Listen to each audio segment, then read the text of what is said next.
Good. Let me look at a morning must-read to get us started with Mr. Cirilli. He hasn't had time to look at the always great Al Hunt with his great historical perspective. Mr. Hunt in Bloomberg View, the probe by Mr. Mueller into Russian interference in the 2016 election is deadly serious. His standing is such that the only limit to his investigative power is the president's authority to decide he's a threat and fire him. Republicans recognize that the president has made dangerous enemies by offending the intelligence community. How's this going to play out, Kevin? I mean, can the president actually put Mr. Mueller aside and do it quickly?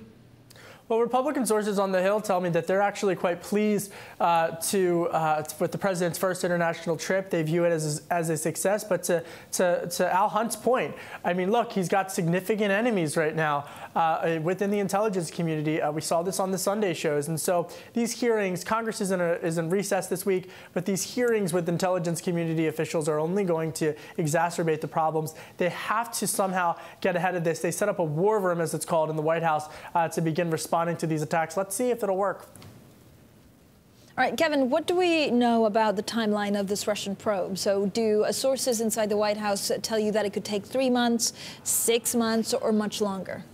Francine, that is like the million-dollar question right now. They want it to happen fast. The White House wants this to happen today to be able to get this to concluded. But as you know, these investigations operate completely in a separate paradigm from what the White House wants or what anyone wants. But I think there is a growing consensus that we should hopefully get these answers within the next couple of months. That's been the rub around Washington, but they do not have a firm deadline on when they have to release them.